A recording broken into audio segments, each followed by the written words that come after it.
Woohoo.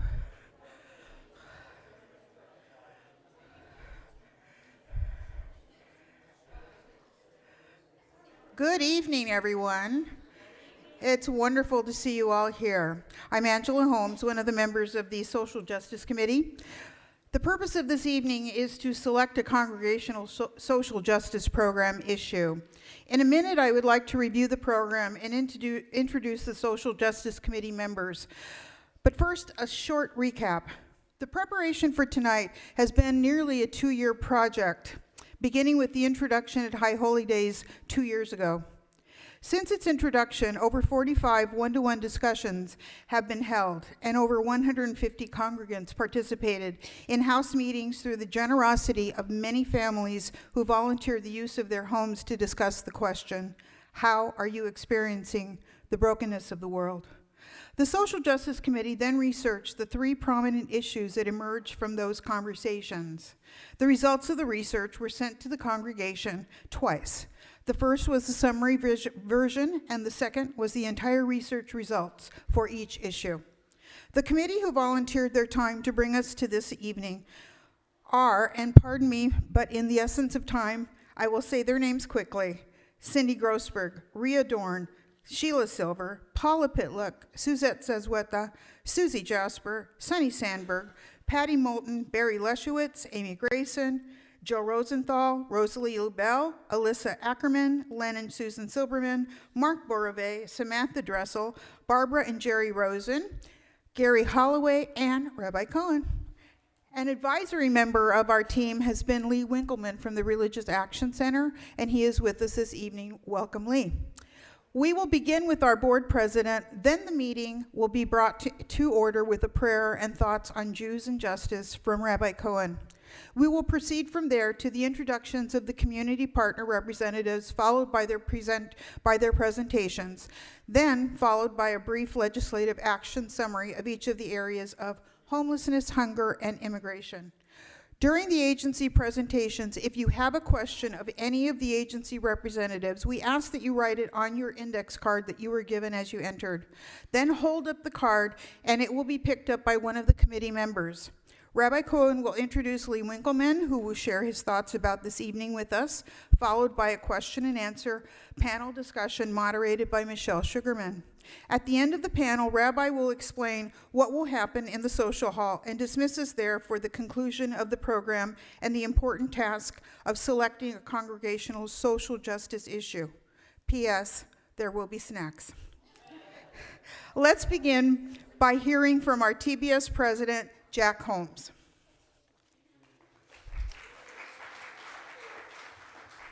Way too much buildup for me. Anyway, good evening, everybody. On behalf of the TBS Board of Directors, I'd like to welcome our congregation and our guest speakers tonight. Tonight is our next step in establishing a congregational, intergenerational Tikkun Olam program. Our Social Justice Committee members have worked on this project for the past year and a half. The goal was to develop a sustained program that will support the social issue that you select. I would like to take this opportunity to thank the Social Justice Committee, who've been identified already, so I won't go through it again, for all of the hard work that they've done to get us to this point tonight, to where we can actually start making some choices here. Also, thank you to the community agencies for being here this evening to share their program's goals, as well as share their vision of how we can join together to support each other in our mutual commitment to help repair the world. Thank you, and shalom.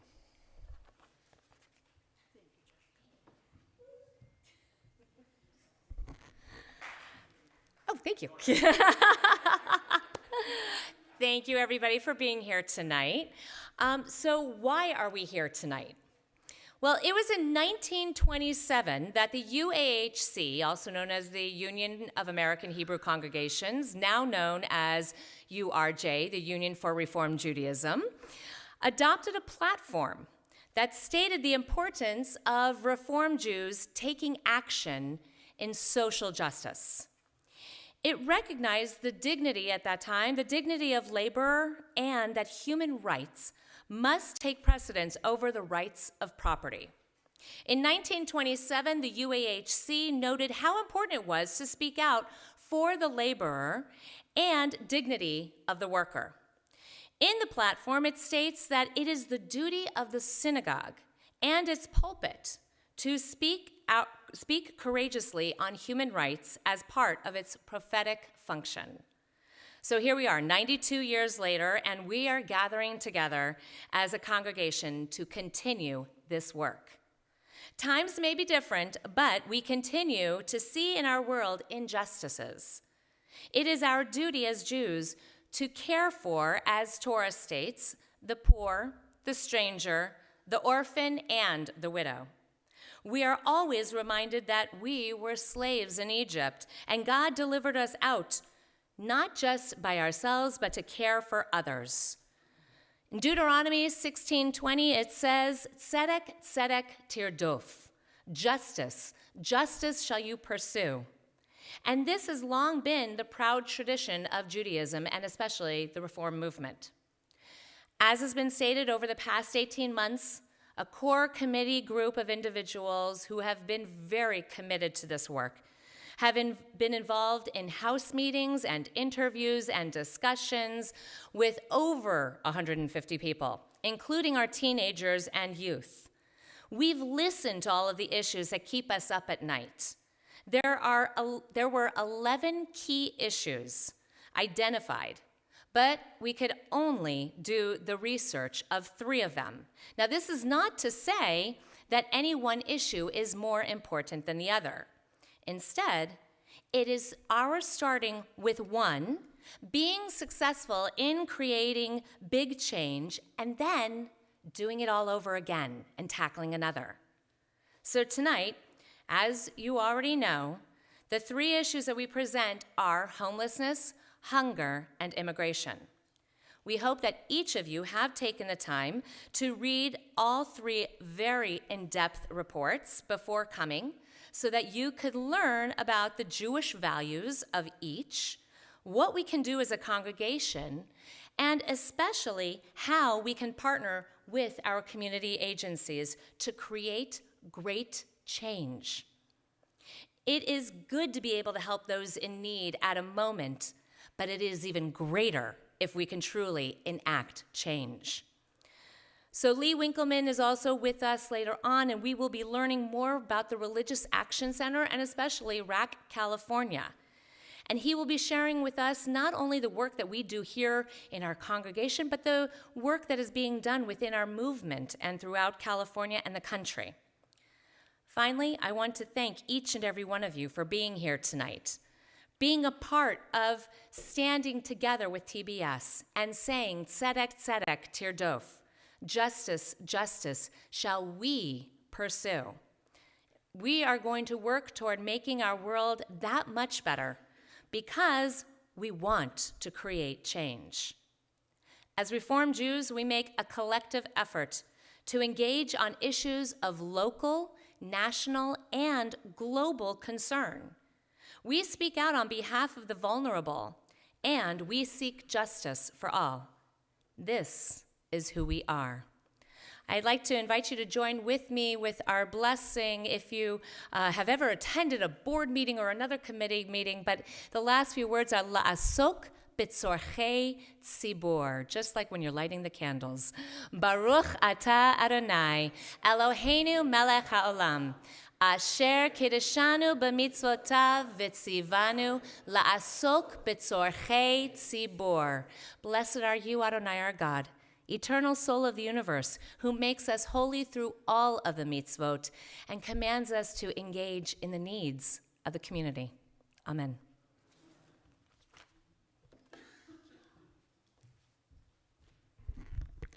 I want to remind you that before we introduce the speakers, that if you have a question while they're speaking, please write it on an index card, hold it up, and someone will take it from you. We're going to start introducing our speakers, and we will start with Paula Pitluck, who will introduce the homeless representative.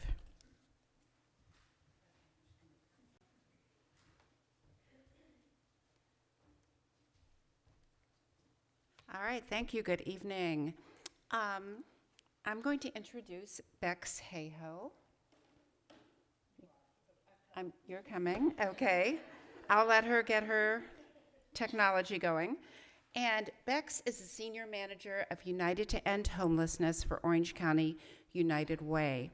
This initiative involves, I don't want to miss anything, so I'm going to read it. This initiative involves convening business, philanthropic, and faith-based leaders to build community-wide collaboration to end homelessness in Orange County by bringing to life the recommendations from United Way's groundbreaking cost study, Homelessness in Orange County, which was completed in partnership with UCI and Jamboree Housing.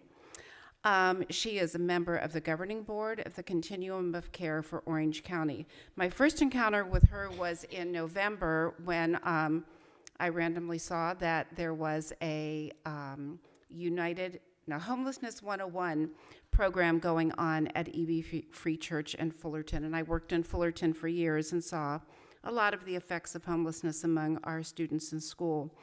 And I would say that that meeting just really opened my eyes. And so thank you for being here. Bex was previously the executive director of the Trellis Homelessness Initiative in Costa Mesa. She moved to California in 2009, but is originally from the UK and holds a bachelor's degree from the London School of Theology. So Bex, welcome. Thank you, Paula. I'm a little tall. Thank you so much for having us to be here tonight. And on behalf of United Way, it's a thrill to be around people who are learning about how to engage in their community. So thank you so much for the invitation, for the conversations that we've had, and for the learning that we've been on together. So I'm going to kind of run through sort of what our initiative is, what we're up to, and I'm also going to give you some facts about homelessness here in Orange County. So as was mentioned, we launched our initiative, United to End Homelessness, based off this document, and I'm curious if anybody has seen this. Okay, awesome. I have copies of it in the far room, and I'm going to share some information for you. So we set about to find out how much money was being spent to address homelessness here in Orange County, and to see how that money was being spent, because money is being spent addressing homelessness whether we know it or not. And so there are some ways that we thought there might be some ways to spend money addressing homelessness that perhaps were more effective than others. So we commissioned UCI to do this study, and we found some really interesting data that I will share with you as I chat with you tonight. But I have a question for you. How many people do you think are experiencing homelessness in Orange County? It's definitely a lot. 1 in 10.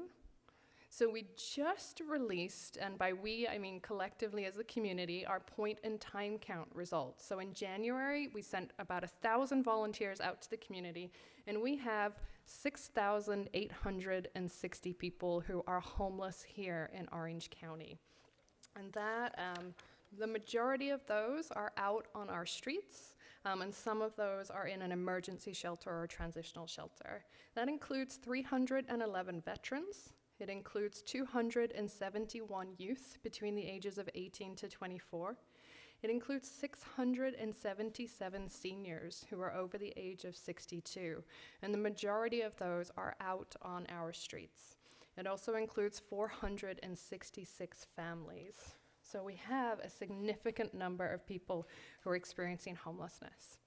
And I just want to share a quick definition of homelessness with you, because there's two main populations when it comes to homelessness. And one of those populations is considered people who are chronically homeless. Has anybody heard of that term before? Okay, fantastic. You could be up here. So somebody who's chronically homeless has a disability that's been diagnosed, and they also have been homeless for over 12 months or longer. So this is a group of people who are highly vulnerable. And when they did the point in time count, they discovered that 52% of the people who are out on our streets are chronically homeless. So over half of the people who are going to sleep outside tonight are sleeping outside tonight, having been homeless for over 12 months and with a disability. For those who are in our shelters, it's about 27%. So there's something interesting happening there. The most vulnerable people in our community do not have a roof over their head. So we know from our cost study that 68% of our homeless community have ties to Orange County. We also know from the point in time count that 73% of the population, their last address was here in Orange County. So these are people that are brothers and sisters. They might have been our neighbors. These are people that you may have gone to high school with or worked with. 72% of the population have worked in Orange County or are currently working and still having to live in their car or live in a shelter. These are people who are connected here in Orange County. When we look at the data as to why people become homeless, it's not what we read in the commentary section on the articles online. The number one reason why people become homeless in Orange County is because they can't find a job that pays them enough to live here. The second highest reason why people become homeless in Orange County is because they can't find housing that they can afford to rent. You don't need me to tell you how expensive it is to live in Orange County. And the third reason that people become homeless in Orange County is family issues. It's death of a loved one, divorce, separation, any kind of abuse, domestic violence. Domestic violence is actually the second highest reason that women become homeless here in Orange County. So those are some of the reasons as to what led somebody into becoming homeless. I have a question for you. What solves homelessness? A home. You got it right. So a home is the one thing that will solve everybody's homelessness. And so the question is, how do we ensure that everybody who needs a home gets a home? And that is the work that we are set out to do here in Orange County. So we have a couple more facts for you. How much money do you think Orange County spent in 1 year addressing homelessness?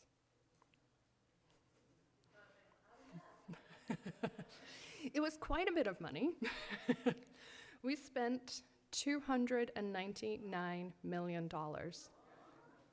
And that was 2014, 2015. And our homelessness issue has increased. So we spent a lot of money on homelessness, but the solution, homelessness has increased, sadly, and not decreased. When we look at how much money we're spending for somebody who is non-chronically homeless to remain on our streets when we do nothing, we're spending $42,000 per person per year with no intervention at all. If we provide an intervention that is the best practice for this group of people, and I feel like I'm about to throw papers everywhere, I apologize now. When we provide the national best practice intervention for that group of people, the non-chronic, in Orange County, it costs us just over $9,000 a year to house those people and provide them with the support they need to maintain their housing. That is about a quarter of the price to assist somebody than it is to leave them on the streets. When we look at our chronic homeless population, people with disabilities, do you think we spend more or less money on them when they're living outside? I think we spend less money. Okay, here's how much money we spend to leave somebody with a disability on our streets per person per year. So we spend over $100,000 to leave people with a disability on our streets.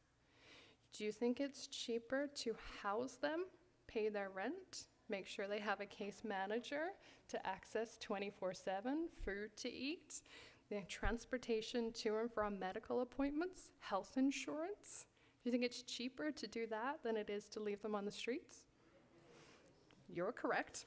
It's about 50% cheaper to house people in permanent supportive housing, which is the national best practice to address chronic homelessness, than it is for us to do nothing. And this is the data that the cost study found out.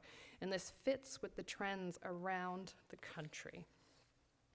If we were to house all of our chronically homeless in permanent supportive housing, we figured out that we could save per year $42 million. That's really significant, really significant. This doesn't mean I can write you a check for $42 million, sadly, but it does mean these are opportunity costs. and there is a significant amount of cost savings. And these cost savings come in when we see how people's lives are transformed once they are housed. There's a 100% reduction in arrests. There's a 78% reduction in ambulance rides. There's a 43% reduction in visits to the ER. When people have houses, their health stabilizes and they're able to improve their lives dramatically. And my Surface has switched off and I don't know how to switch it back on. So we're going wild now. So our work is focused on doing two things. One, how do we ensure that we are able to end homelessness now? How do we help people get off the streets right now and into housing? And the second part of our work is focused on how do we ensure that we can end homelessness in the future? Many communities have actually significantly addressed homelessness. 3 states and 67 communities have ended veterans' homelessness. Riverside is the only place in California to do that. We believe that Orange County should be second. It is not okay that there are 311 veterans on our streets, and 200 of those are on our streets. That is not okay. Houston reduced homelessness by 75% in about 8 years. Utah reduced homelessness by 91% in 10 years. Central Florida reduced homelessness by 50% in 3 years. And yes, I have a lot of statistics in my head. But we know it is possible to end homelessness. We have scoured the country. We came up with recommendations. We launched this initiative, United to End Homelessness, to make sure that Orange County truly does end homelessness. We have the resources here. We have the ability. We have the knowledge. We just need to put it into action. So we have a really robust group of people that have partnered with us on our mission to end homelessness. And I'm just going to send this around. This is our leadership council. Thank you so much, Rabbi. I just want you to see the people that are involved in our work. A big part of our work is also working with the faith community. So I'm going to pass this around as well. Sorry, and there's a third one coming.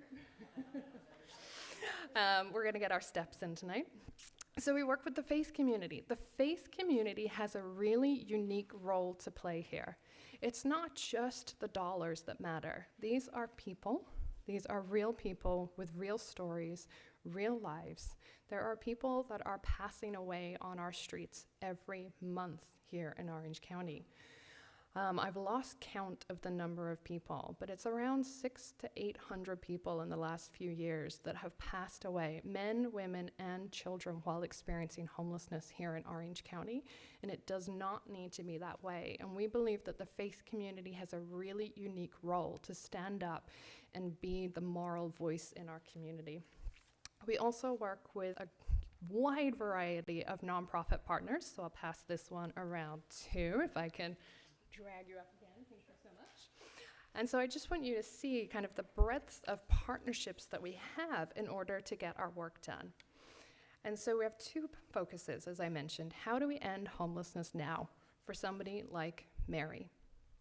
This is Mary. Mary lived on the riverbed for about 3 years. Mary managed to get connected to a voucher, which is sort of like the golden ticket out of homelessness, to be able to get a rental assistance voucher with support services. She was given that voucher about 18 months ago, and she tried and tried and tried to find a landlord who would rent to her. She filled out hundreds of applications and was turned down everywhere. When we heard about the need, we heard that there were more people like Mary who were out there. We heard that there were more vouchers going to be coming into our system, vouchers for veterans, vouchers for people who are disabled, who were going to need to be able to find units to rent. And we knew that landlords might be hesitant to rent to them. So we launched a pilot program called Welcome Home OC in the fall. We provide incentives to landlords to help them feel safe and secure to rent their units to people like Mary, so Mary can rebuild her life. Mary was the first person to move in our rental pilot program. Her voucher was actually, technically it expired the day before she moved in. We got it extended, so it was okay. But that shows you the urgency that we have in our community to be able to help people who have been assessed, who have found to have a disability, who've been able to access that sort of golden ticket out of homelessness, but who then can't get out of homelessness. So we launched Welcome Home OC. We provide incentives and assurances for landlords so that we can utilize their units. That's part of our work, and there's ways that you can help us with that. You can make welcome home baskets to make it feel like home when people move in, help supply them with what they need. If you think about it, people are starting from scratch. They don't have anything. They need pots and pans and towels and everything that you need in order to live. And then how do we work to ensure that we can end homelessness in the future? Well, we need more permanent supportive housing for our brothers and sisters who are chronically homeless. So our work there is around advocacy, and we call it housing champions. We need people who will come out, who will speak at city council meetings, who will provide that political coverage. It's hard for elected leaders to make bold decisions if they feel like they're going to get attacked. They don't want to do that.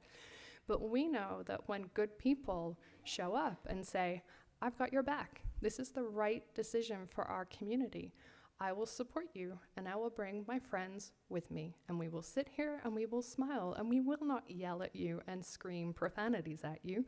We are here to help you move solutions forward. That is how across Orange County we will ensure that we can get more housing built, so that we can ensure that the most vulnerable people on our streets are able to live with dignity, and that their homelessness can end, and that all of our tax dollars can be spent in a much more efficient way. So I will pause there and say thank you so much for your time, and I didn't throw anything on the floor.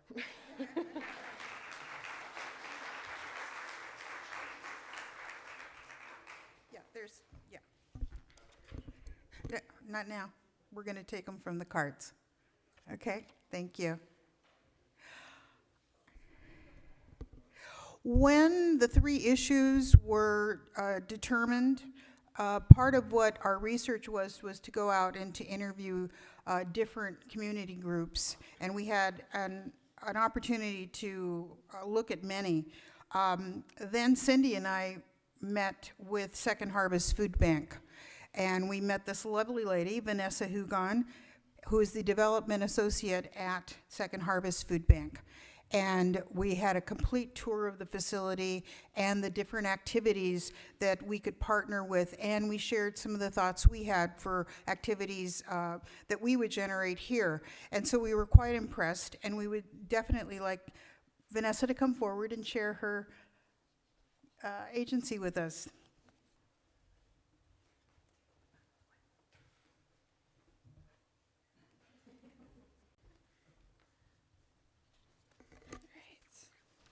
So thank you everybody for inviting me here.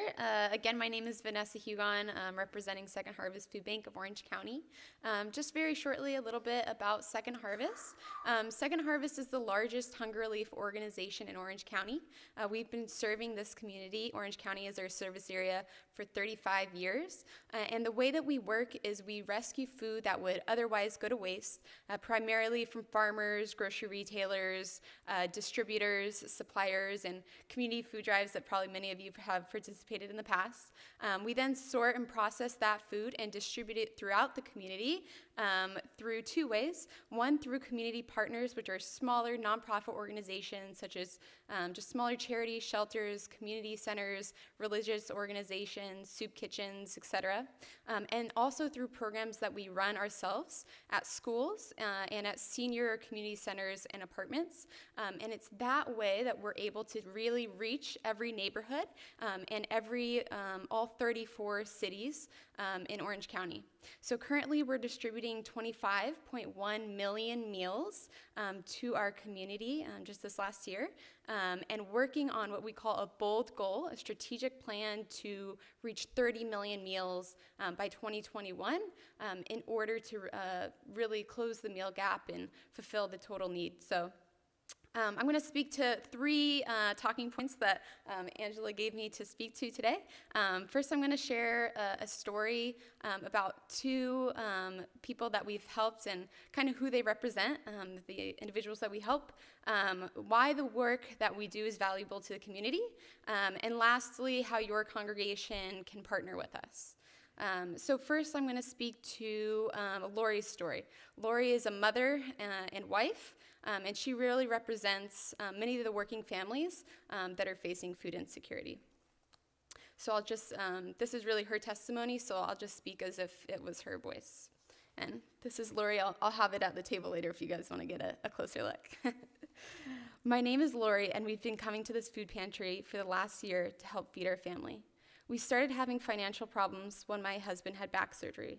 For 2 years, he couldn't work, and we ended up losing the place we were renting.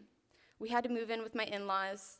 My husband and I have 3 teenagers, and the food we receive helped to make a huge difference for us. Coming to the food pantry the first time felt horrible because of the situation we were in, but everyone here was so nice, and the food was such a huge help.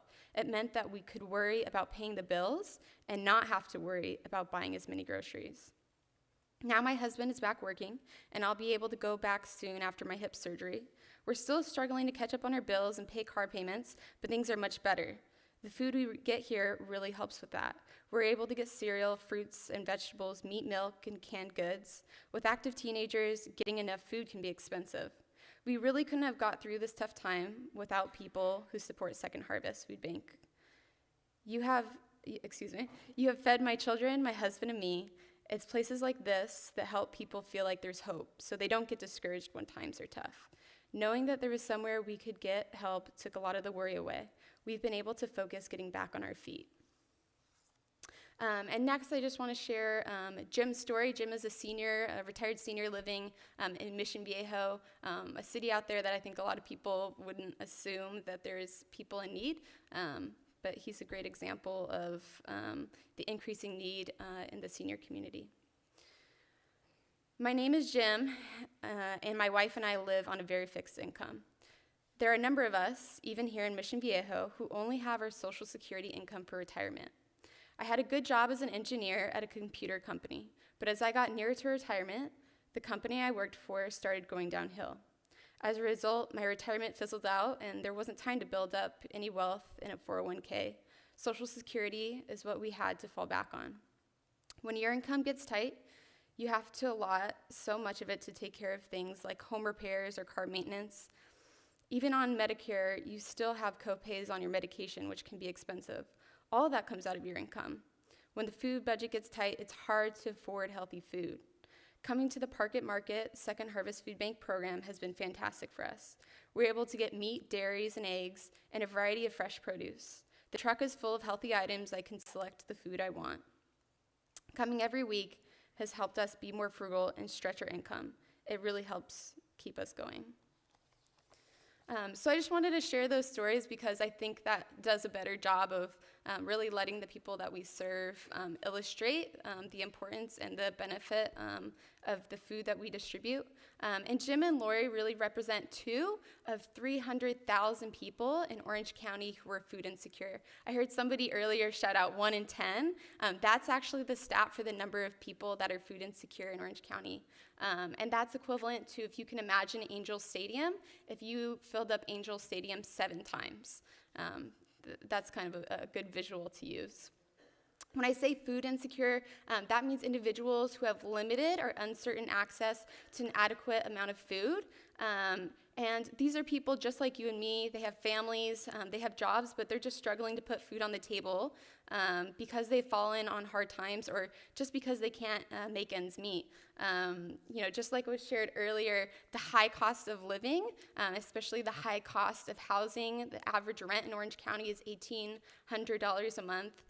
When you can imagine first and last month's rent, that's really tough on a lot of people, especially a lot of people who are living paycheck to paycheck. And so there's so many individuals who are just one disaster away from being put in a really tough spot. And that disaster can be losing a job, a reduction of their hours, the transmission going out on their car, losing a family member, or just health problems in general.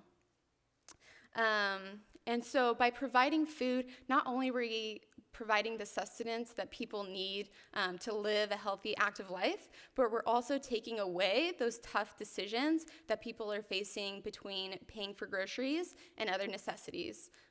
So they're not having to choose between, do I go purchase groceries for me and my kids and my family, or pay for rent, or pay for utilities, gas, medicine, childcare. And we really believe our mission is to end hunger in Orange County, and that no one should go hungry in our community. We know that food is foundational, and so it affects every aspect of a person's life, their health, their well-being, their ability, a child's ability to develop and grow and get a good education. That number that I mentioned earlier, 300,000 people, of those 300,000, 117,000 of those are children. So 1 in 6 kids is a stat that we use, are kids in Orange County facing hunger. So how can your congregation partner with us to make a difference in our neighbors' lives? 5 ways that I'll mention. I shared with Angela, I said, it can be an individual, a group. There's so many ways to partner with us. So it could be some of these ways, all of these ways. So one is to become a community partner. I understand you guys already have a meal program here. So maybe that's partnering with us to expand the reach and impact of that program that you're already operating. We do provide training and consultation as well with our organization. Volunteer, we have opportunities for individuals and groups, varying levels of time commitments. We have people that come in once, twice a year for a couple hours. We have individuals that come in every week, several times a week. So it's really whatever you're willing to and wanting to commit to. Advocacy, we advocate for public policies that support our mission to end hunger, specifically supporting the safety net and nutrition programs that feed so many people across the country. Food drives, which you guys have all probably participated in at some point and we all know the traditional canned food drive. We also offer what we call a virtual food drive, which is an online platform called yourfooddrive.org, and allows people to donate online as well if that's something that they're more interested in doing. And then lastly, to support a funding need. So when I mentioned that bold goal to close the meal gap, we have 4 areas that we're really focused on, including capital needs that we need in order to move food from A to B, like trucks and forklifts, et cetera. Building the capacity of our community partners. So in addition to the training consultation, in some cases we also supply refrigeration, transportation for those organizations in order for them to increase the capacity of the food and expand their programs. And then lastly, our child hunger programs, mainly at schools, and senior hunger programs, including the one that Jim visited. He visited our Park-It Market, which you can take a closer look in the room next door, but it's a mobile trailer that pulls right up next to a curb, and it allows for seniors to just walk right up, and it has glass doors with refrigeration and just really easy really easy to get around and kind of eliminate some of those mobility barriers. So with that, I just want to thank you guys all again for having me, and I'll turn it over to the next person.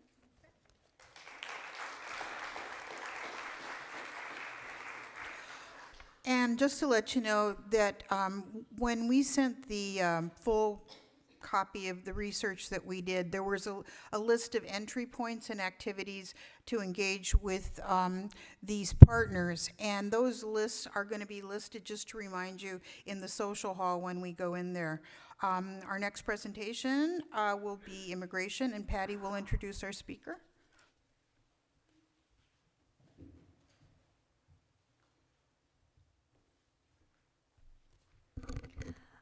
Our next speaker is Helene Hoffman, who is an attorney and a member of the leadership committee of the Orange County Jewish Coalition for Refugees, where she keeps the coalition informed about the latest issues facing refugees and immigrants in Orange County and San Diego.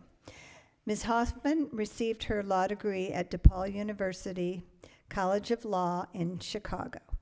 She has practiced various topics of law for decades, but for the last 5 years, she has focused exclusively on immigration law by representing undocumented refugees who have applied for asylum, including those refugees who have appealed their denials of their applications for asylum.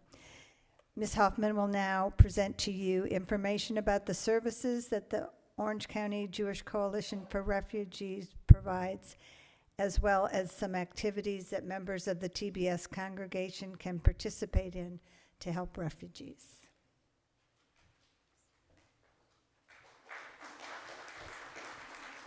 Thank you. I'm very happy to be here today, especially in a synagogue addressing other Jews. I am Jewish as well. I belong to Temple Israel in Long Beach. And one reason I do the work I do, it's very important to me personally. My parents were from Europe. They were Holocaust survivors. They were in concentration camps.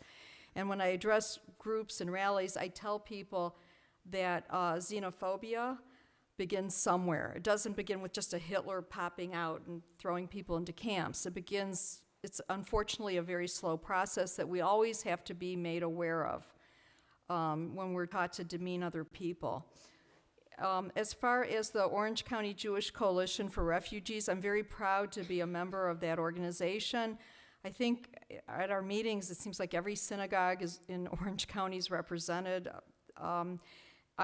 Most synagogues anyway. I would ask people here, that's one thing you can do is join and come to our meetings. Our coalition works with many different immigration and refugee organizations, and activities include advocacy trainings by leaders from HIAS, H-I-A-S, as we know, the Hebrew Immigrants Aid Society. That's where we get a lot of our materials. Those trainings train people to meet legislators to try to get laws passed to help refugees and immigrants. We also help asylum seekers by putting them in a host home. Sponsors, and I'll get into that in a little bit, help them at deportation centers, gathering clothing, blankets, anything they might need. Also at our meetings, we get to hear wonderful presentations. We had one recently by the head of a Haitian organization trying to help their refugees. One of our members went to Texas, and she's a rabbi, visited the border and a detention center, and really it was a very powerful talk that she gave us. Also, June 30th, 2019, we will be part of World Refugee Day, which will be at Bat Yam in Newport Beach. I invite all of you to come. And two organizations that we are in coalition with are asking people to bring one wants new toys for kids 0 to 5 years old, and the other is asking for back-to-school supplies. A lot of these children, they have nothing, and their parents have no money to get them these things. And I want to just mention before I go ahead what asylum is. There is some information about it in the social hall. Basically, it's been in the news lately. Asylum is, for a seeker, is someone who cannot go back to their home country because they would be discriminated against or even be killed. And I've had clients who've been in those shoes.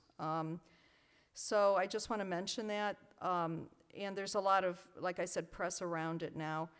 One thing that you can do is become a sanctuary congregation. And I don't think anyone in Orange County, or I know Long Beach is not. I know one synagogue in Sacramento that is. And ICE, which is part of our Department of Homeland Security, which they're the ones who round up these undocumented people and try to deport them, they don't enter certain places, and one of them is synagogues and churches. And you don't need to have an undocumented person actually live in the synagogue. We do have a church in Long Beach that is doing that.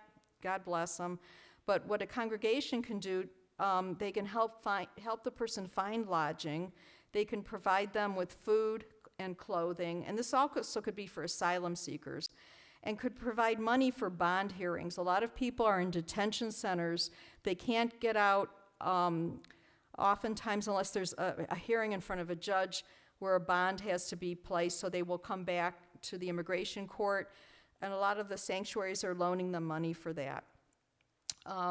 I also want to mention, and I'm going to be discussing different kinds of immigrants here, many people don't realize that Haitians some are in the United States on what's called temporary protective status, or TPS, but many are in Mexico and can't come in. So I wanted to mention them.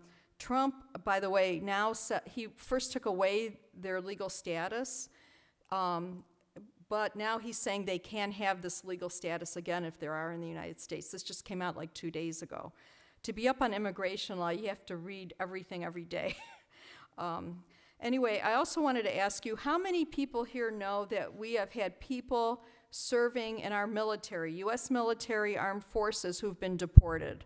How many? Oh, good. A lot of you know. This is something that, to me, is very important. It makes me crazy. I hate this fact, and so some of you may have heard this already. The ACLU, there's no numbers on how many have been deported. The ACLU says at least 200 have been deported in recent years, but we think it's a lot more. Basically, I want to explain something. If someone has a green card, they can still be deported. Usually it's because they've committed a crime.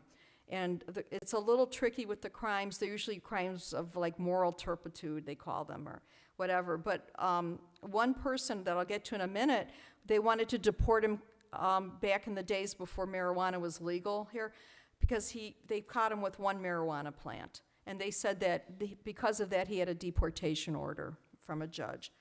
That was someone not in the military. That was just someone who got a deportation order. We have deported people from the military, our military, in more than 20 countries for very minor drug offenses and other things. In Tijuana, so many have been deported. Usually they just dump it in Tijuana if they're from Mexico, that they all gather in this one shelter that one of them had set up, a deported veteran support house. A friend of mine has visited there. He actually has a film on YouTube about them. It's really awful.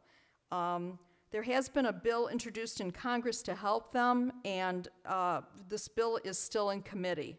So I just wanted to mention that's something I've been trying to follow. And I wanted to also talk about how many people know there are a lot of undocumented Israelis in this country? Anybody know about that? Okay. For the rest of you, the Jewish Journal of Los Angeles had an excellent article 2 years ago called The Untold Story of DACA's, or Dreamers, Israeli Recipients. And what they did is they went to the Valley and some other places, and what happened is a lot of Israelis came here, and California included, and they came on tourist visas or business visas. There's a limit to how long you can stay. They overstayed their visas, okay? They wanted to stay here, they overstayed the visas, and their kids, a lot of them, one case in this article, he was 2 years old. He didn't know Hebrew. And they grew up, and thank God Obama came along and introduced the DACA Act, and they were allowed to be here legally under DACA. But they expressed great embarrassment. They can't talk to other Jews about it. They can't talk to their friends about it. Their parents are still undocumented and could easily be deported. It's a horror story. They also can't visit Israel. If you're a dreamer, all you get is the right to stay here legally. You cannot go back and forth to another country. You can't get a path for citizenship, nothing. And the last few months I was reading an article that, the malls that we have, in Washington State, some of the people in the malls were undocumented Israelis, and they were hired to, sell you things in the malls, in the center of the malls. And they went after them, and they're deporting them now. It's a horror story. And we do have the copies of this article back there. So I want to let everyone know. Also, I want to mention there are a lot of Vietnamese in Orange County, correct? Okay, tons. And do you know that they're being looked at for deportation? Okay, this is a terrible, tragic incident. What happened is, those Vietnamese it's a little complicated, that came after a certain date in 1995, our country signed a memorandum of agreement or something with Vietnam and said that we will not deport those people back to Vietnam. But it's only a memorandum of agreement. It's never been made law, and Trump wants to deport those people. And also the ones that came before that date can easily be deported.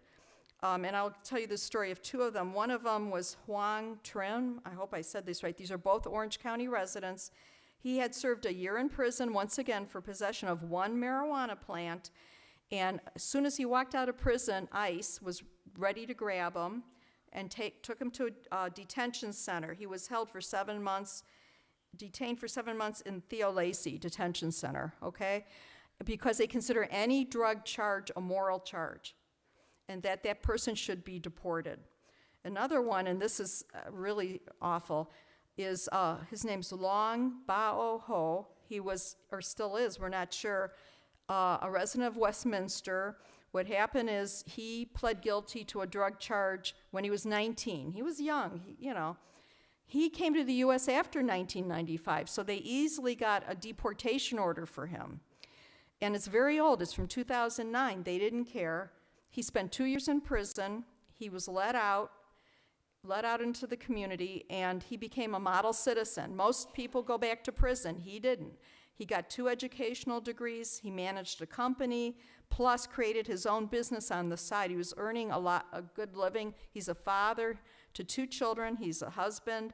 ICE recently, I don't know when, put him in detention based on this old deportation order.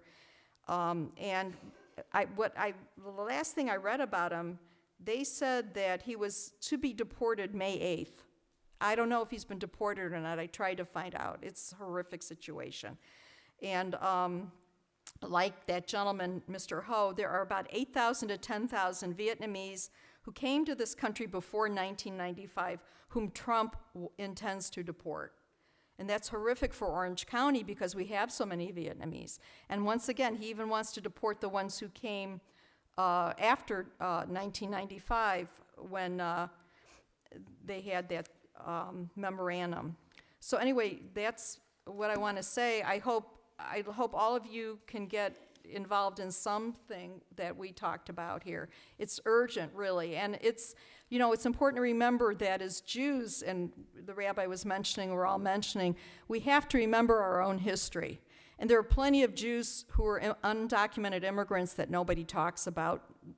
The ones I mention now, but even people that came here after the 1920s, after the gates were closed, they said, and there was no legal way for them to enter the country. Thank you.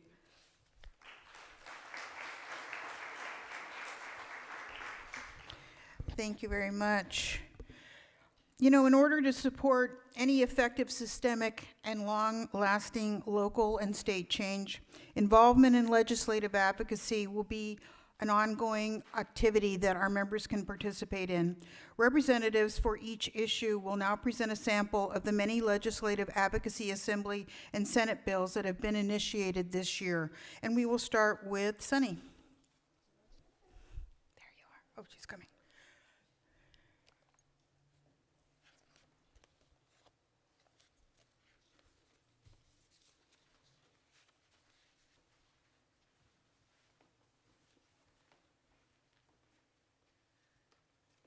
Thank you, Angela. And thank you to our guests, and your presentations were all very, very motivating.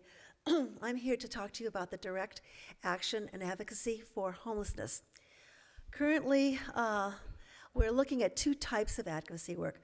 One type for bills and propositions that have already passed. For example, Proposition 1 that passed in November, the Veterans Housing Proposition, has released $4 billion for housing, loans, grants for our veterans for housing. And that's something that's passed. So you feel, okay, well, do we really need to advocate for that? Per Beck's commentary, yes, you do, because although the material is on the books, that doesn't mean that that's necessarily adopted enthusiastically nor embraced by a lot of the city councils. So that's where you really need to have boots on the ground at the city councils, at the Board of Supervisors. Another one that has passed, and again is questionable as far as how quickly we're going to be able to get it enacted, is AB 448, which was signed by Governor Brown in September. It is to put about 2,700 units of permanent supported housing into the Orange County, addressing the situation of homelessness. It's been signed, it's there. It's just a matter of going to work with the Orange County Housing Finance Trust and the city councils and the county boards of supervisors and articulate what is there for them to take and utilize versus how they are interpreting and oftentimes misinterpreting. So if we are there as advocates for what is there present, unfortunately the past couple of years, and probably even further back, we have left as individual cities a lot of money on the table. And that's really unfortunate because the money is there to address the situation of homelessness. Now, a piece of legislation that is now being proposed is Senate Bill 50. And this is a bill that is in its second incarnation currently, and is addressing the idea of providing housing for the homeless, looking at, first of all, the question of developers' incentives, so that developers will build. The second thing is, where do you want them to build? We want them to build probably, and this is where it would be most beneficial for the individuals, and you look at it as more of a whole view, near transit areas, near rapid transit areas. So this is the second stipulation. And the third, and this is where it gets kind of dicey, is in zoning changes. And this is something that really needs to be worked through. Here's where we can educate ourselves as far as the nuances of the bill and represent ourselves as far as advocating for the really involved discussions that are going to go forth as we try to pass SB 50. So those are the areas of direct advocacy in relationship to homelessness.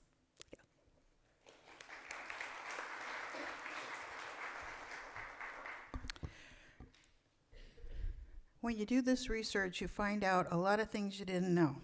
And one of the things that we found out was that Second Harvest is part of an association. It's called the California Association of Food Banks, and they have a legislative section. And there are 12 bills for food advocacy that are being presented. I chose only 4 to share with you briefly, and I chose them because it shows a variety of things, and education is 2 of them, and of course, being an educator, I focused on that. But anyway, the first one is AB 534, and it's called Envision a Hunger-Free California Act of 2019 by Mays, Aguiar, Curry, and Arambola. AB 534 establishes a working group responsible for drafting broad-based plans for a hunger-free California. It brings together food system stakeholders to engage and collaborate at the local, regional, and state levels to remove barriers to adequate, nutritious food choices and ensures that a vibrant and sustainable food system is available across communities statewide. The second is AB 494, Berman. It's called the CalFresh Eligibility Verification of Housing Costs. Apparently, there's a lot of things that get in the way of application. AB 494 would maximize CalFresh benefits for low-income Californians by simplifying the verification of their housing expenses. By streamlining the verification of housing costs and reducing paperwork required of applicants, AB 494 will ensure that low-income families access the maximum amount of CalFresh benefits they are eligible to receive. SB 499 from Senator McGuire is called the California Grown for Healthy Kids. Students can't learn when they are hungry, yet nearly 2 million California children are food insecure and at risk for hunger. This act, the California state will provide this California state legislature to create and sustain equitable, healthy, and hunger-free schools through an extra 10 cent per breakfast reimbursement for school districts to purchase California-grown fresh fruits and vegetables. And the last one is AB 842 by Limon, and it is called the Hunger-Free Preschool and Child Care Act. California passed a law in 1975 to protect children from hunger by guaranteeing that all eligible low-income K-12 grade public school students would have access to at least one free or low-cost meal each day. This bill will ensure that that all eligible low-income public school students, including our youngest learners, are provided a nutritious, free, or low-cost meal during each program day while attending preschool or childcare at a public school or California state preschool. And all of these bills are at various levels of action, and it's interesting to follow where they're going. And let's hear now from immigration, from Ria.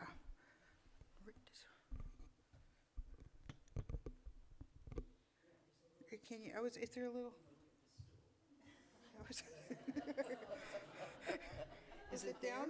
Oh my goodness, the stool is gone. Oh, no, that's all right. You know what? I'm going to stand out here. I don't need that. Okay, can you hear me? Yeah.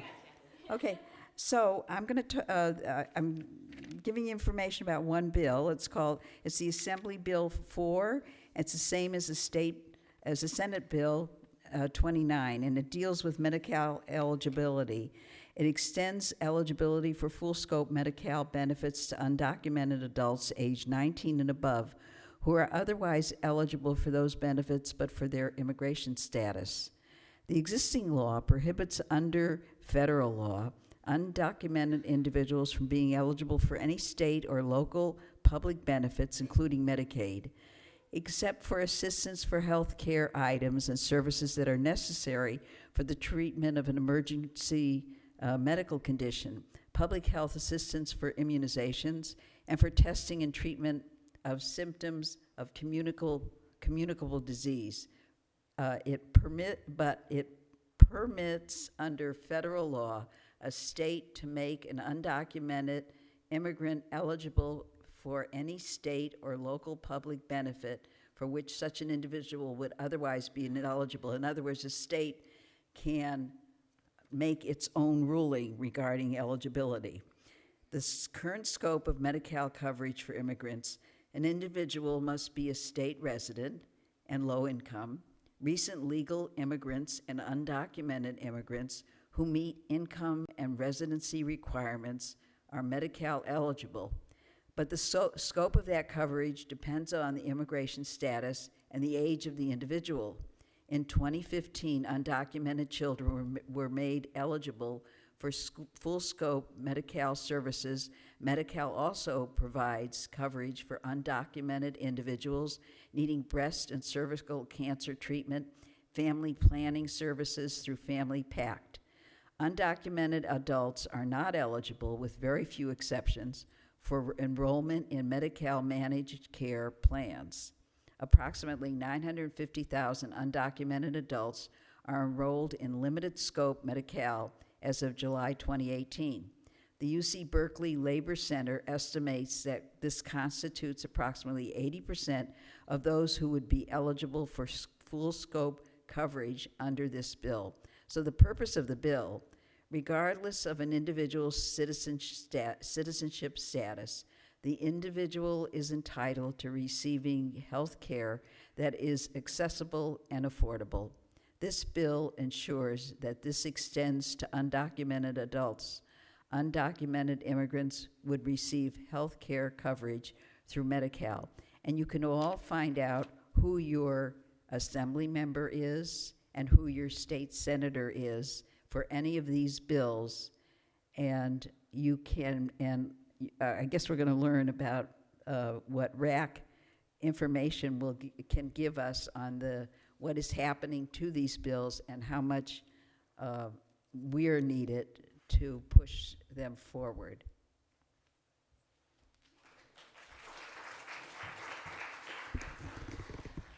Again, I want to thank all of our community partners for coming out this evening and for sharing with us what's been going on and what we can be doing. So thank you very, very much.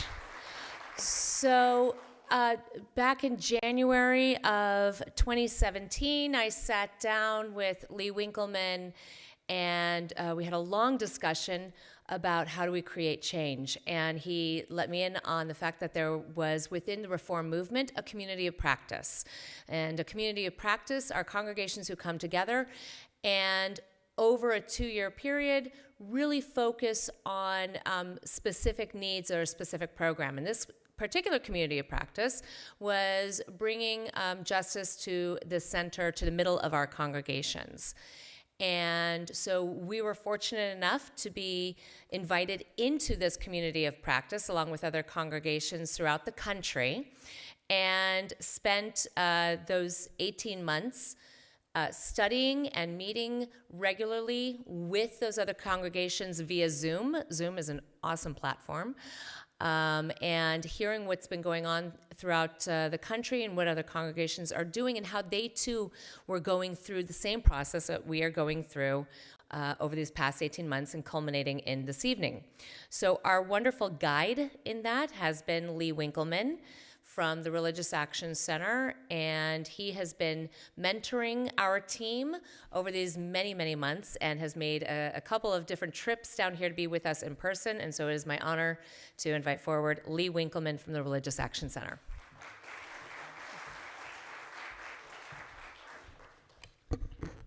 Hello, everybody. It's so nice to be back with you again. For those who haven't quite gotten down what all these acronyms are, RAC is the Religious Action Center of Reform Judaism. It is the social justice arm of Reform Judaism, of our denomination. So we're part of something. Just by being a member of this congregation, you are part of a whole national movement. And we have a project in California, the California Religious Action Center of Reform Judaism, or RAC California, and you are part of that. And what is great is you are going through this process of stepping up your social justice work, and this process is going on all across the country and in most of the 100 congregations in California. And it's my privilege to be able to provide support to the congregations and to come together. So when we heard about all these bills that are in the State House, right, just like you alone are coming together in your congregation because you know you will have more impact if you're all working together, you'll be able to make more of a difference. So too, when our congregations come together around these bills, we make more difference in Sacramento. So that's what we do together. What was really exciting to hear about all these three issues is what you're talking about here is really the cutting edge of social justice work in the reform movement. You are combining the direct service work, that's really helping the people who are in immediate need, who are hungry now, who are homeless, and really need something immediate to address their immediate problem. And you're combining that with advocacy, which gets at the root causes. And that's a real powerful combination when you do both. So I think that's really, really great. We will provide support for you in whichever these three exciting, important issue areas that you choose. There's some information about RAC California that was handed out to you when you came in, or if you didn't get it, it's back there. One side is sort of our history and what we've accomplished. The other side is our issue agenda for 2019. And we are going to be meeting in Sacramento on August 20th, and I urge you all to play hooky that day from your school or work and come with us to Sacramento. You can fly up in the morning and fly back at night. You don't have to stay over. You'll be back in your own bed at night. But it's our biggest and most powerful social justice event of the year in California. You know, we'll have, I don't know how many, 175 people from around the state who come together. We meet with the most powerful people in Sacramento. We've met with the governor, the Senate president, the assembly speaker. Our speaker this year, who we're going to meet with this year, is not yet chosen. And then we divide up and we meet with our local legislators. And we all lobby around one issue together. This year, it's not 100%, but it's likely to be housing and homelessness, one of your three issues. But even if you choose a different issue, then you also lobby on whatever the other issue is most important to your congregation. So I urge you to come. It's really a memorable experience. You'll come back really excited and jazzed up and realizing, oh my God, we can make a real difference. And your advocacy work hopefully will be really strong towards what's going on in Sacramento, but it's also really important that you learn what you can do here in your cities and in your county, because we can get all the money from Sacramento, right? But it's your city and your county that spend it. and we have to make sure they spend it in a way that really addresses these problems. So I'm here tonight. If you have any questions, please come up and speak to me, or email me, or talk to me anytime. I love to talk to people. It's my best part of my job. And I'm excited to see where you go in this journey. I think you guys are going to make a huge difference. Thank you.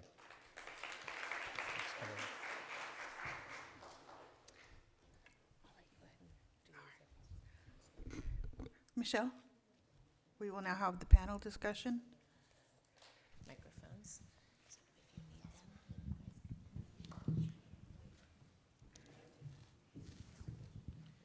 So I have a large handful of questions, and we won't be able to get to all of them, but our speakers are going to be at tables in the social hall, and so if your question is not answered while we're sitting in here, please feel free to engage our speakers. Having said that, my first question sort of touched my heart. It's child homelessness. I'm not sure if the person who wrote this is a student or a teacher, but they're talking about a particular project. I think it's called McKinney-Vento, and it protects the rights of homeless children in Santa Ana. This person says, at my school, we have 25% of our students identified as homeless. How can we gain more funds to support McKinney-Vento? Bex, do you want to? Hi. So McKinney-Vento is another definition of homelessness. So I shared at the beginning, we talked about chronic homelessness. That's a definition that comes to us through HUD. And the McKinney-Vento is actually the Department of Education's definition of homelessness. And it's different than HUD's definition. And so HUD's definition is talking about people who are literally homeless or in emergency shelter or transitional shelter. And McKinney-Vento families, oh, I got louder. Thank you. So McKinney-Vento, there was a McKinney-Vento Act back in the 70s, I'm going to say. And it sort of helped to bring more resources to children who are considered homeless under that act. So they take the HUD definition of literal homelessness and it's broadened to include children that are living in hotels and motels, which we have a lot of in Orange County, and children who are living doubled up and tripled up. So 2 families in a studio apartment or 3 families in a 1-bed apartment. And we also have a lot of that happening in Orange County. So you'll often hear people talk about the McKinney-Vento numbers or McKinney-Vento families. Those numbers are just looking at school-age children. And there's a huge, huge, huge difference between the McKinney-Vento numbers and the HUD literal homeless numbers.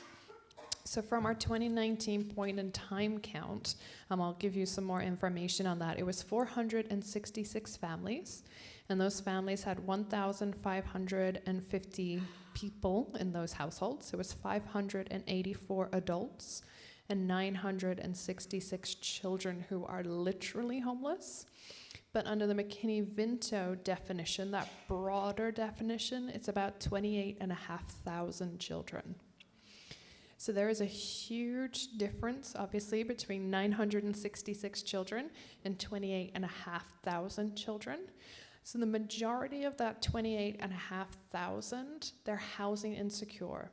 So they're doubled up, tripled up, hotel, motel. And so that is not my area of expertise. So I'm going to just speak very honestly to that. My area of expertise is the literal homeless side. And so I would need to do some more research to figure out around the funding for McKinney-Vento families. As United Way, we do work with McKinney-Vento families. We offer rapid rehousing for McKinney-Vento families, so assistance to help them be able to access more stable housing. And we also have our Spark Point centers. So these are financial education centers. So we are actually on site in 4 schools throughout the county, primarily in Anaheim. and where we are able to work with McKinney-Vento, with the parents of the McKinney-Vento families, to provide financial education and financial coaching to help people increase their income, increase their credit, and to be able to hopefully move on in their career and to just be able to find more stable housing for their family. So we are at work in those two areas specifically with McKinney-Vento. And we always need more funding to be able to provide more education to those parents to be able to change the lives of more children. So that is an area that we are connected with as Orange County United Way overall. So thank you. Thank you very much. Leah, I think this question is for you. If Temple Beth Shalom is helping to meet with legislators to change immigration laws in doing lobbying, do we not violate our 501c3 rights as a congregation, as a temple? Thank you for asking this question. So there are rules in the tax code that govern what nonprofit organizations can do, and congregations fall into the category of nonprofit. So in order to qualify for to be a nonprofit and not pay the kind of taxes that individuals and corporations pay, congregations and other nonprofits need to follow these rules. They're not that restricted, really. The most important thing is that we cannot endorse candidates or parties or work for candidates or parties. Well, we wouldn't do that anyway, right? Even if the law allowed us, because we have people from all parties and all candidates who support all candidates in our congregation, right? We're not a political party, we're a congregation. And so we would not do that anyway. That's the main thing. There are limits to how much lobbying we can do, but the lobbying that we're talking about is well within the limits. It's not even close. So we are allowed to lobby legislators around bills related to Jewish values. And all the bills that we talked about today, all the issues, as your write-ups that you were given all talk about, are rooted in Jewish values. There are resolutions that the Reform movement has passed that you are working well within the resolutions that our movement has passed. So you are able to lobby about them. You are also able to work on ballot measures that fit in with Jewish values. That also is according to the law. So the things we've heard today, all of them are well within the law, and you will feel confident that if you all as a congregation feel comfortable doing them, then you are entitled to do them. Thank you, Lee. This one is regarding hunger. It seems like what you do costs a tremendous amount of money. How does Second Harvest get the amount of money needed? You were talking about trucks and many other things, and I think many of us think about hunger as the access to food, not how it gets to the table. Could you address that? Sure. The costs around what we do. Well, first I'll share, kind of to speak to the importance of advocacy, like Lee was saying, the importance of safety net programs around the country. 19 out of every emergency meal, 19 out of every 20 emergency meals that is served actually comes through a government nutrition program. So 19 out of 20. That other 1 out of 20 comes from nonprofit emergency food providers like food banks, food pantries, soup kitchens.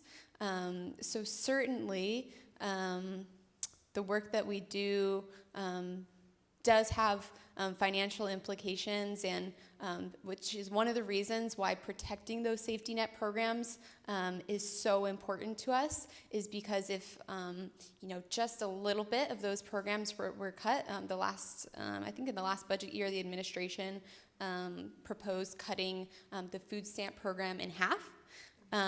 There is no way that we could make up that gap. No way.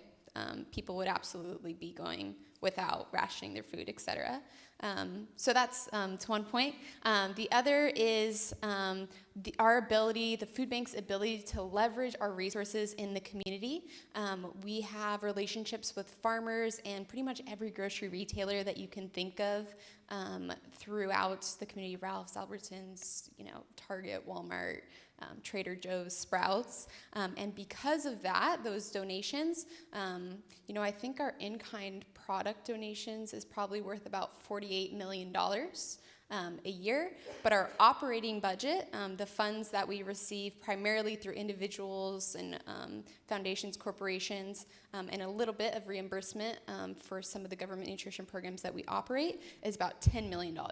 So we're working close to a cash operating budget of about $10 million, and then in-kind resources, food donations, of about $48 million. So I hope that kind of answers that question, but definitely, a big cost that I think a lot of people don't think about is that we do have to transfer food from A, B, and C.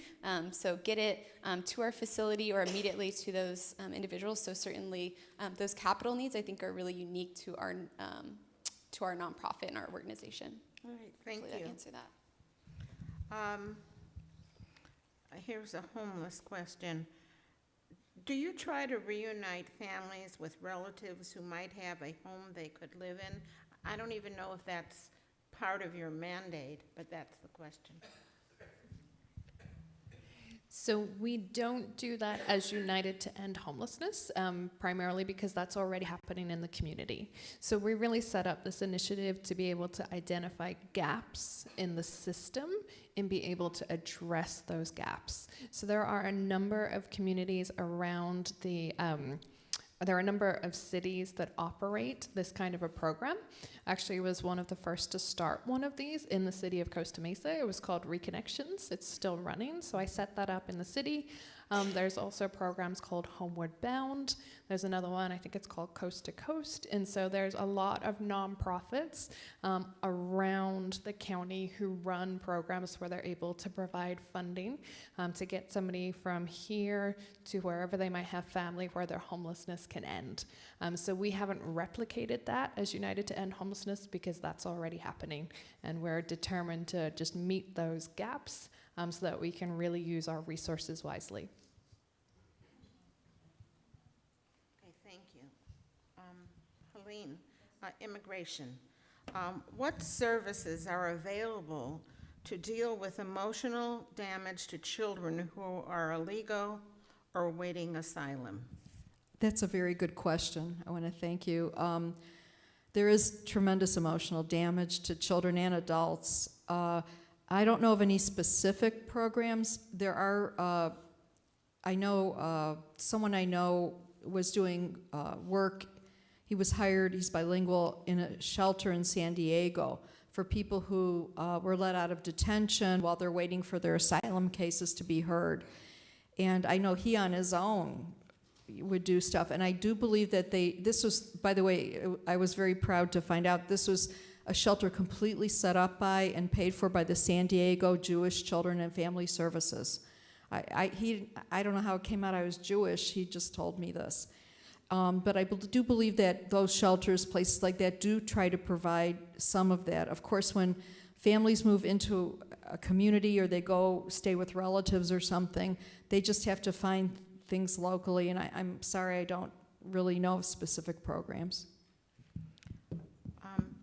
I think this is a question for all of you. In addition to the things that were just briefly mentioned about how the congregation can help, how many people can you accommodate as volunteers? And I guess I should back up a minute and say, Angela mentioned it, I think, earlier. On the wall, where each conversation that you've heard, all these different things, hunger, homelessness, immigration, there are a list of things that you can do directly. But is there anything special that you would like to point out? Lee, I know that what you're going to say, but say it. We can accommodate everybody in advocacy work. There's a role for everyone. I don't know how many people participated in the gun violence call-in week. A few of us, right? We had almost 900 people around the state who called into the governor to ask him to put money in his budget for gun violence prevention. And we basically broke the switchboard. They had to shut down the switchboard, right? So we had so many people calling in, and we would have taken more. So as many people want to do that as possible. As far as the organization I'm here for, we're accommodate anyone also with what we do to try to help immigrants and refugees. I also want to mention there are some things in Orange County that you might not know about. There is an organization here, they're doing trainings right now, I think at UC Fullerton, and it's, we have one in Long Beach, we called it Rapid Response Network. Can't remember what it's called here, but if you see me at the table back there, I'll let you know. What they do is, if you're interested, if ICE, again, Department of Homeland Security, comes to an undocumented person's house or workplace to deport them, a lot of times they don't do things legally, they tell lies to people. What Rapid Response Network is made of people like me and you, I'm in the one in Long Beach, we're called up and we come and we witness what is going on. Some people videotape it. It's very, very crucial and important that we do that kind of work. You don't have to know Spanish or any foreign language. Of course, it helps, but you don't have to. There's that. There's all these other things. There's endless lists of what these people need who are in these shelters I mentioned, deportation centers, and whatnot. They also just need some of the people. Now things are changing in Orange County. I don't know how many of you know that the jails here are closing their contracts with ICE, so they're not going to be housing these undocumented immigrants. But there are people that do a lot of good volunteer work by going to centers for undocumented immigrants just to give support to the people there. It helps if you know the language, but if you don't, they'll provide interpreters. These people are just thrilled that here are these Americans, willing to be there for them. I have a girlfriend that went to court with someone recently, and he loves her to death. They lost the case so far, but he loves her. And she told me how much she got out of it, being with this person. He happened to be from Africa and knew English. So there's so much that can be done here. I also want to mention one thing I forgot to mention in my talk. One of the myths about immigration is, why can't these people just stand in line with everyone else and become legal? And I tell people the law is such that there is no line for most people, that they do not fulfill the requirements in any way, shape, or form to get any kind of legal status. And I just want that to be known. Capacity of volunteers. Last year we had actually 24,000 volunteers come through our facility in one capacity or another. That could be anything from a 2.5-hour shift in our warehouse area sorting and processing food. But we also have volunteers who help us several times a week for several hours at a time, doing anything from grant research, to making phone calls just to thank our donors, to data entry, to helping us with data analysis. So I always share with people, if this is something that's important to you, reach out to us, share with us what your skills, your background, and expertise are, and just say, I want to help. Is there a role that, do you think I would be a good fit for? There absolutely is. And maybe something more specifically I shared with Angela, as important as advocacy and public policy is, at the food bank, we don't yet have the capacity for a full-time staff member to lead that charge. So we have currently an internal committee of staff members, including myself, and one other person that chair that committee of about a handful of staff members that kind of lead our advocacy, initiatives in our free time, and so whatever extra time that we have. So I spoke with Angela. That would be something very helpful to have volunteers to kind of have us help facilitate that, help lead that, help with our grassroots outreach. We have such a large group of individuals that support our mission, but that's one specific area I can think of, maybe a little selfishly since I lead that effort, and I'm just really passionate about the importance of that. that would really just help support our mission. So I know that I mentioned some ways that you're able to help, and so we do have volunteer activities that kind of range from one person by themselves. So you can help us spread the word and help educate people about homelessness by being a social media ambassador. So by helping us share our messaging, helping us educate people, you can host a homelessness 101 class. So we have a 2-hour class that Paula mentioned that she had attended that we take out into the community, and we've taught that class to about 2,500 people. So educating people on homelessness, helping them learn about solutions. And so we're able to come out. We do this in places of worship. We do this in places of business. I've gone to Bank of America. I'm going to be going to some hospitals soon. I've gone all over. So I challenge you to find the most interesting group of people that I could come to teach about homelessness. So that's another way that you can help us. And so we have these sort of different ways that you can get connected. We do drives every now and then when we have a specific need. We have 33 service provider partners who all need volunteers, so we're able to help get you connected to those agencies. If you have a group of people that want to do something, I mentioned the Welcome Home baskets. That's an ongoing need for us. People are going to be housed constantly, and so we're going to need, more and more Welcome Home baskets to provide that to people. And then also, every now and then, we choose something that's really strategic where we need a lot of people to come out and to help. And so an example of that was the point in time count. So we helped with that. I sat on the advisory committee. We actually helped to recruit. There were 1,000 volunteers that went out to make that happen. And so whenever those opportunities arise where we know it's going to have a really big impact on addressing homelessness, we put out the call to everybody that we are connected to. So we're actually working with the VA to do some events around the different parts of the county to try to make sure that every veteran who's experiencing homelessness is going to get connected to their VA benefits. So we just had the VA come out to our Faith Leaders Council and say, we need locations throughout the county to do this, and we're going to need volunteers to help run that. So every now and then we have something like that that comes along where we put out the call to everybody who said, I'm interested in volunteering, and we say, this is the next opportunity. We're partnering with HomeAid. Later in the summer, we're doing a diaper drive with them. So those diapers will go to families who are in need. And then if you get a team together, you can go and you can build a house out of boxes of diapers. And there's a huge competition. It happens at Angel Stadium. And so we're partnering with them for the first time this year. And I completely forgot to bring flyers. I'm very sorry about that, Paula. But we can get those to you. So we do have those sort of ongoing volunteer activities that we constantly need. And then from time to time, we have that kind of bigger push that we invite people to join us in on. And advocacy, what Lee said, everybody can help with advocacy. So we have 34 cities in Orange County, and we're trying to get 50 to 100 people who will come out at each of those cities. So I have a really big job in front of me. So there's plenty of room for advocates. Okay.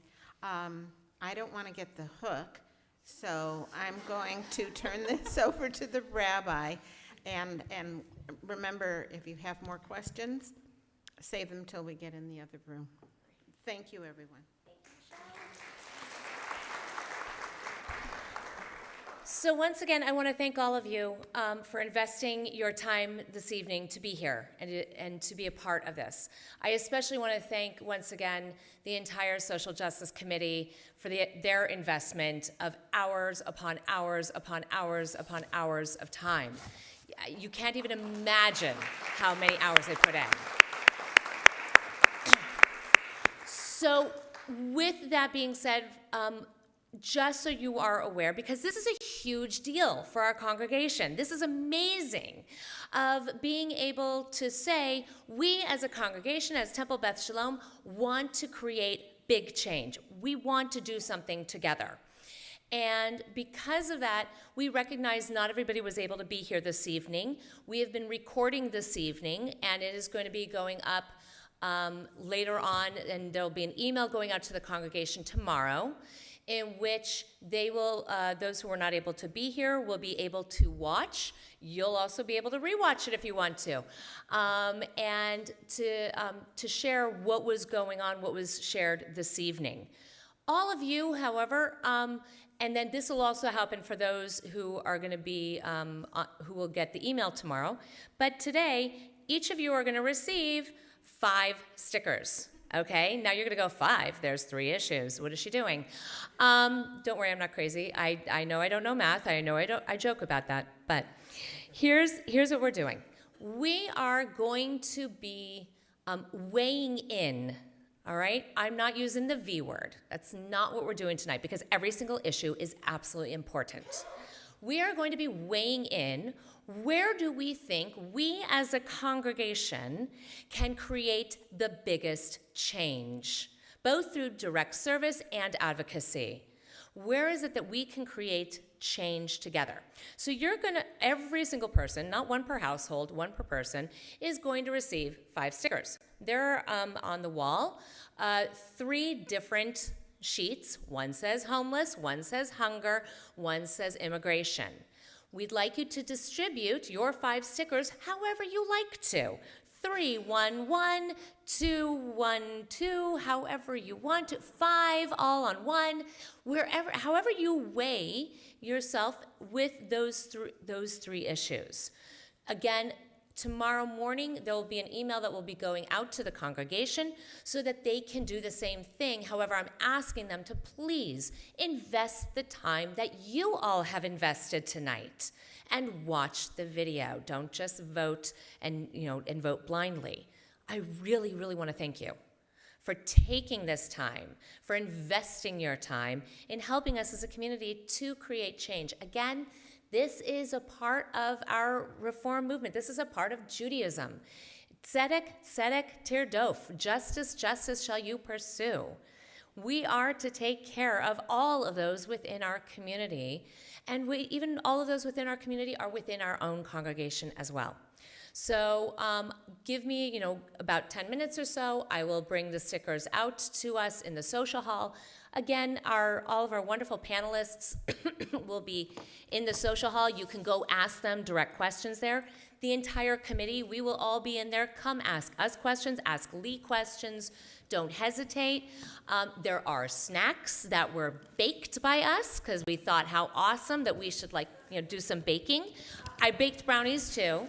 Not Colorado brownies, but I baked brownies. I know. There you go. Anyway, sorry, I had to. There you go.